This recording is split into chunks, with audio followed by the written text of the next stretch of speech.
Good morning, Jonesboro, Arkansas. You are listening to 99.9 KBAB. I'm Dalton Romero, and this is the Dalton Romero Show. See how I did that? Pretty clever, huh? So today, we're going to be talking about all things sports that matter around here, and some that maybe don't matter to some of you. We're going to start off talking about the Red Wolves last weekend. I know that's going to pain some of us, myself included. We may talk a little bit about the Razorbacks if we get time, and we're going to have a special guest in to talk about a little bit of everything, really. I mean, some Memphis stuff, Nashville, really, and but we'll get there. So first, I want to talk about last week's game, Red Wolf football against Appalachian State. Now, don't get me wrong, Appalachian State is a very good team. I mean, they went out and gave Penn State a run for their money, and they have the record they do for a reason. That's the only loss of the season, and that was a good Penn State team. So don't get me wrong, we probably didn't have any business being in that game, and probably were the underdog for a reason, but we still could have played better. I mean, you know, it's like the Alabama game. We don't expect to win, but we expect to play better than we did. And so last weekend, you know, we had Justin Hansen, which is really the highlight of our team.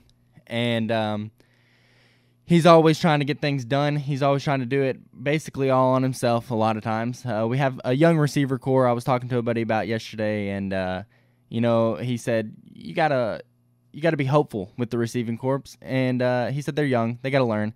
I said, yeah, but when do we learn catching the football, right? Anyways, we'll get there. So this weekend, Justice Hansen went 25 of 40, just over 50%. I mean, not bad. Only had 209 yards, which is decent, but not great compared to what is typical. And 3 interceptions. So that's really the stat that we'll get into. But first, we're going to hear a word from our sponsors, and then we'll get really into the nitty-gritty, as they say. You're listening to the Dalton Romero Show on 99.9 KBAB. You're not wired to have a response to this sound. You're neutral to it, and you can hear it repeatedly without feeling anything. But when we introduce a new stimulus, save the food, we've achieved pulling a natural or inborn response from you. Save the food. Why are we doing this, you may ask? Save the food. Because this ad is trying to change the world's behavior through brainwashing. Because 40% of all food in the US never gets eaten. Save the food. And that costs a family of 4 $1,500 a year. Save the food. Cha-ching. It's worsening climate change through the release of methane gas. Save the food. Cha-ching. And it's wasting precious natural resources like our fresh water. Save the food. Cha-ching. So when you hear this sound, don't be neutral. Rethink your behavior. Cook it, store it, share it. Just don't waste it. For tips and recipes, visit savethefood.com. Brought to you by NRDC and the Ad Council. Hello, guys, and welcome back to the Dalton Romero Show on 99.9 KBAB. We were just getting into the Red Wolf football. We're gonna finish that up real quick, and then I'll introduce my guest for a quick bit. So really, without talking too much stats, we're just gonna say Appalachian State was the better team, but we didn't play all that good. And like I was saying, in the game against Alabama, you don't expect to win, but you expect to have a better outing than we showed. You know, drop balls. Now, I will say Hansen played a lot better in that game than he did in the game against App State. But, you know, drop balls, missed tackles. And there comes a point to where everybody's going to have a fire sale, right, on Blake Anderson. Now, he's been our savior for the past few years. He's had the longest tenure here since I don't know when, you know. We had a little stunt with Malzahn, and then anyway, so he's been our savior up to this point. And then there's the fire sale on Blake Anderson. Should he be fired?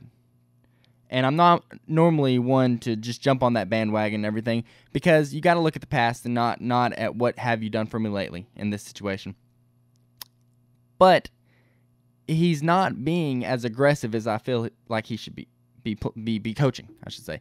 He's throwing these little out routes. He's not throwing it downfield. In the Alabama game, we had a turnover. The number one rule of football, you can ask anybody who knows what they're talking about. When you are on the positive side of a turnover, the next play, you are supposed to ride that momentum and throw the ball downfield. What did we do? We were backed up to our own goal line because they were about to score when he fumbled, and he ran the ball 3 times just to get the punter some room. So we'll get a little bit more into the Red Wolf football and Blake Anderson's future here at the end of the last segment. But right now I want to introduce a great friend of mine and an avid fan of different things sports. He's not really specialized in much of everything, but he dabbles. He's a Renaissance man. And he just watched the Nashville Predators this weekend. He went there for a concert, taught some hockey. So Nathan, welcome. Thank you.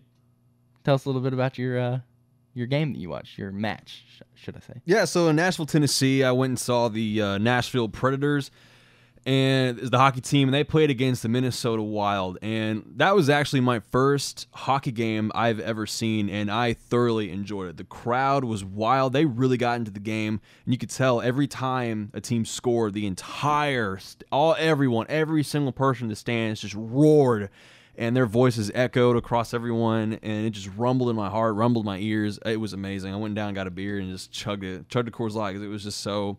It was such a great game to watch. I loved to be there.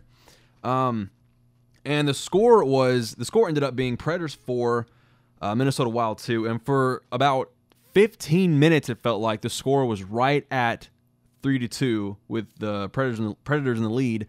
And everyone thought that the Minnesota Wilds were going to score, and they did. That the hockey was on their side of the court, or the hockey was on the Predators side of the court for the longest time, with the Predators holding up their defense over and over and over, and they'd slide around the goal and try to, smack the puck inside of the goal, and it was a great game. It was very fun to watch, but ultimately the Predators did win, and the Predators are actually number 1 in conference right now. They are 5-1 in their standing, won 5 games, lost 1, and the Wild won 1 game, lost 2, and tied for 2.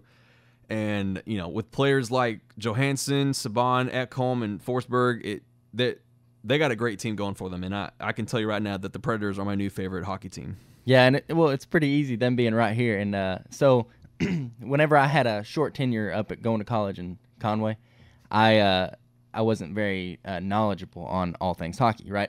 And so I started getting into it because my friend was into it. He actually ended up moving to Alaska, and so he's really big into it now, you know what I mean?